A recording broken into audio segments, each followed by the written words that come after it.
बहुत पत्नियां थी गजेंद्र की, लेकिन एक मृग ने उनका पैर पकड़ लिया। अब वह तो सोचता था कि मुझे देखकर तो शेर भी भाग जाते हैं, ये तो छोटा सा मगरमच्छ है, ये क्या कर लेगा मेरा, कुछ नहीं कर सकता। लेकिन बहुत कोशिश की, बहुत झटपटाए, बार बार बाहर निकलने की कोशिश करते थे जल में से, लेकिन नहीं निकल पाते थे। आंखों में से आंसू आने लगे, नेत्रों में से। अपनी पत्नियों से कहा कि एक काम करो, तुम लोग मुझे सूंड में सूंड मिला के मुझे बाहर निकालो, धक्का लगाओ, मैं बाहर निकल जाऊंगा। पत्नियों ने भी बहुत कोशिश करी, नहीं निकल पाए। अब तो सब थक गए, इतने दिन हो गए, रात्रि हो गई, सब कोशिश करती करती पत्नियां एक एक करके सब जाने लगे। गजेंद्र ने कहा, तुम मेरी अर्धांगिनी हो, मेरी पत्नी हो, मुझे छोड़कर कहां जा रही हो? तो वे बोली कि आप तो यहां फंसे हैं, अब आपके साथ हम कितने दिन भूखे प्यासे यहां रहेंगे? आप भी भूखे प्यासे, हम भी भूखे प्यासे, और बच्चे भी भूखे प्यासे हैं। एक एक करके सब पत्नियां चली गई। एक पत्नी बची थी, वह भी जब जाने लगी तो गजेंद्र को बहुत कष्ट हुआ कि मुझे इतना अभिमान था कि मेरी इतनी पत्नियां हैं, मेरे इतने बच्चे हैं, जीवन भर मैंने अभिमान में बिता दिया, और मुझे यह भी अभिमान था कि मैं हाथी हूं, मुझ में इतना बल है, मेरा कोई क्या कर सकता है।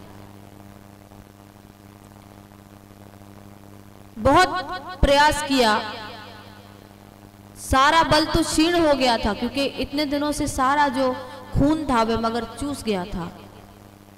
अब जो जहां रहता है वहां पे उसका प्रताप ज्यादा होता है, जल में मगर रहता है तो वह बलशाली ज्यादा हो गया। अब तो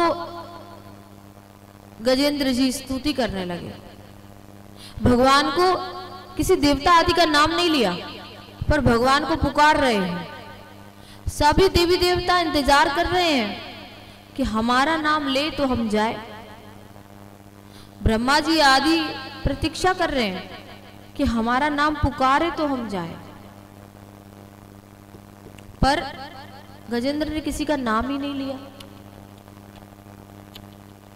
सत्य सत्य सत्य करके स्तुति करने लगा।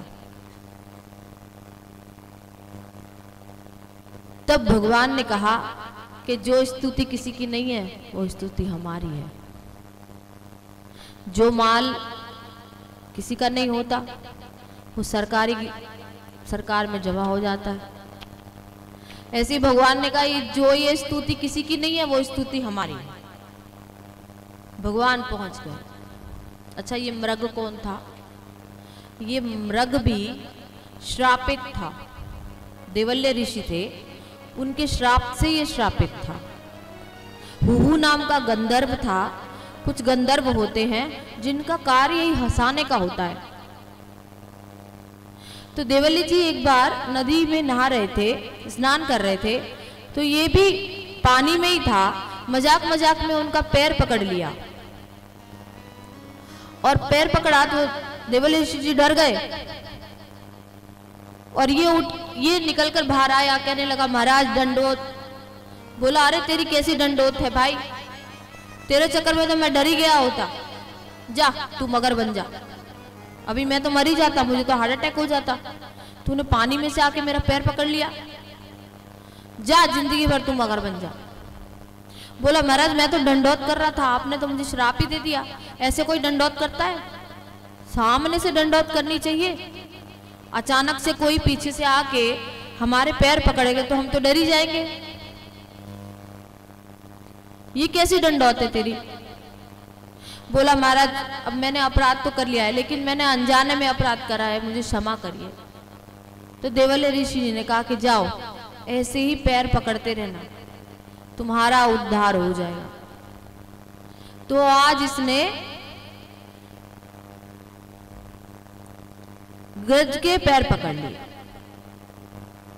अच्छा, जब भगवान की स्तुति की तो भगवान प्रकट हो गए और सरोवर में से एक कमल निकाल के भगवान के चरणों में चढ़ा दिया। उनका उद्धार भगवान ने किया। तो उन्होंने कहा, भगवान चलो आपने मेरा तो उद्धार किया ही किया, पर इसका उद्धार क्यों किया? इसने तो मुझे मारा है, मुझे मारने के लिए इसने, तो इसको तो दंड मिलना चाहिए।